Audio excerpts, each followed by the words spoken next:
Lepetemo family, you know what it is. Today is Friday, and I downgraded this week. I'll tell you more about that in a bit. But first, let me tell you about my weekend. Montgomery High School. I went out there, I talked to the students. I did 2 sessions. I taught them about money, about real estate, and how to invest in real estate and make money. And to my surprise, 15, 16, 17-year-old kids came up to me afterwards saying that they want to come work for me. So it was really cool and inspiring to see the kids and how they grasp and how they want to do something in life and make some money. That was awesome. I had a entrepreneurs meeting with a bunch of entrepreneurs, a 6 hour meeting. So that was a long time, but it was cool. I met some really cool people. And then I went to my cousin's birthday party in the hood Friday night, 10 p.m. Something about just pulling up around that time, a party going on. Neighbors don't care about music or anything. It was just very nostalgic, and it got me to just feel very peaceful and in my element. So that was really cool. Saturday morning, I went to have a $500 breakfast. What does that mean? Someone who donated $500 to the flood. I took him to breakfast because that was the thing I said. If anyone donates at least $500, we'll go to lunch or breakfast. And the guy was really cool. You know, comes from a good place and is trying to help the community.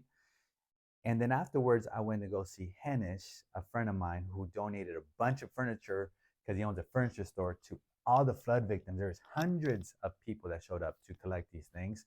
I pulled up towards the end, helped out a little bit carrying some things, and the news stations were there and all that. So I'm very happy for people like him that are just giving away money. That's really what he did.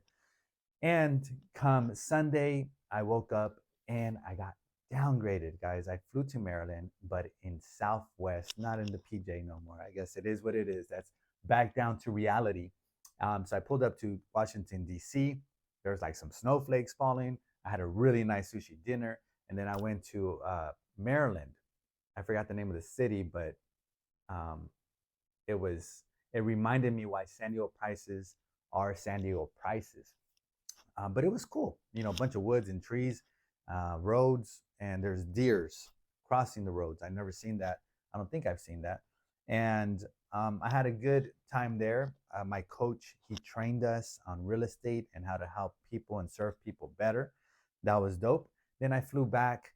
I had some meetings, and then we had coffee and cash at the Lafayette Hotel. A bunch of people showed up, and we talked about the rule of 72 when it comes to investing, and we talked about ROI, aka return on investment, and how to use it. It was cool, it was dope, and there's a lot of contribution in the audience. So it was an amazing time. I hired an agent this week. A client hired us this week. I did my profit and loss and my personal budget this week because I was behind. Um, and of course, we're back in our office, so it made it a lot easier for me to run my numbers. But that was pretty exhausting. I had my Bible study this week. And today's 189 days in a row of working out. I'm very happy about that. I played basketball, and last night was an incredible event. It was at the Barrio Station. It was once a year where a bunch of community members and activists and leaders show up, and there's a dinner. A shout out to Rachel Ortiz, who runs the Barrio Station, and to Connie Zuniga, who invited me, and she was really nice. Two ladies in their 80s who are crushing it, still going day to day, driving, doing all kinds of stuff. I mean, they're killing. They're doing more than a bunch of people for sure. And anyways, I got to meet a bunch of big dogs in the community, including Mayor Todd Gloria. Chopped it up with him for a bit. Juan Vargas, a huge inspiration to me, congressman who I first heard speak when I was in 5th grade, and who I was like, I didn't know you could go to Harvard being Mexican from National City. It just didn't click. But he made it click for me. Awesome dude. Council member Vivian Moreno was there, and a bunch of really, really cool people who have been putting work in the community for years. That was awesome. That was my highlight, I would say. Tonight, it's going to be dope. I'm going to dinner with some friends. We're going to have a great time. Tomorrow, Saturday, is Easter egg hunt. So hopefully you guys can make it to our annual Easter egg hunt. Sunday is church. And also Sunday, we're throwing a party for my tia. She's in her 80s and she's super awesome. And we're going to have it here at my home. So that's going to be my weekend. I hope that you guys enjoy your weekend. If you have any questions, and again, if you want to buy or sell a piece of real estate, please call me. We'll talk. Peace.